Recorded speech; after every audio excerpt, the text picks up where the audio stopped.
ఏదైనా అటు ఇటు కొన్ని లక్షణాలు. తర్వాత యోహానట ఆత్మవశుడు. హల్లెలూయా, గట్టిగా స్తోత్రం చెల్లిద్దాం. యోహాన్ ఎవరు? ఆత్మవశుడు. ప్రియులారా, ఆత్మవశుడు అంటే పరిశుద్ధాత్మను పొందిన వాళ్ళందరూ ఆత్మవశుడు అని అనుకోకండి. పరిశుద్ధాత్మతో నింపబడిన వారందరూ కూడా ఆత్మవశులని అనుకోకండి. ప్రియులారా, ఆత్మతో నింపబడ్డం మాత్రాన వారు ఆత్మవశులు కారు. అసలు ఆత్మవశులు అంటే ఏంటో వినండి. ఆత్మవశులు అంటే ప్రతి కదలిక, ప్రతి ఆలోచన, ప్రతి అభిప్రాయము పరిశుద్ధాత్మకు లోబడిన వాడనమాట. తన ఆలోచన, అభిప్రాయము, తన కదలిక ఎటు వెళ్ళాలన్నా చేయాలన్నా అంతా నీ చిత్తం ప్రభా అని దేవునికి, పరిశుద్ధాత్మ దేవునికి లోబడిన వాడు పరిశుద్ధాత్మ వశుడయ్యాడన్నమాట.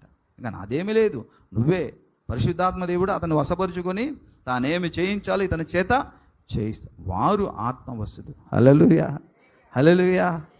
అది అపోస్తలుడైన యోహాను యొక్క ఆధ్యాత్మిక అనుభూతి. ఇదొకటి అర్థమైందండి. ఎన్నోది ఇది? ఎన్నోదని రాసుకున్నారు? 4వది. ఇంకా ప్రియులారా, 5వది మన ఆలోచన చేస్తే వినండి.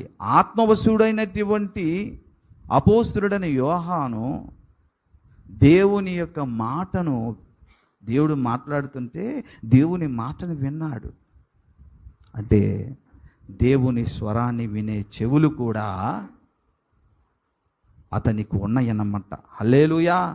చూడండి ఒకసారి ప్రదేని బిడ్డలారా, 11వ వచనములోనూ చదువుతున్నా. నీవు చూచుచున్నది పుస్తకములో వ్రాసి Ephesus, Smyrna, Pergamum, Thyatira, Sardis, Philadelphia, Laodicea అను 7 సంఘములకు పంపుమని చెప్పిన మాట నా వెనుక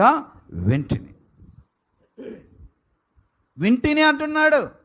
అంటే దేవుని స్వరాన్ని వినేటటువంటి చెవి ఎవరికి ఉందండి? అపోస్తలుడైన యోహానుకు ఉంది. చాలామంది దేవుని స్వరాన్ని వినరు, దేవుని వాక్యాన్ని వినరు, వినాలన్న ఆసక్తి ఉండదు.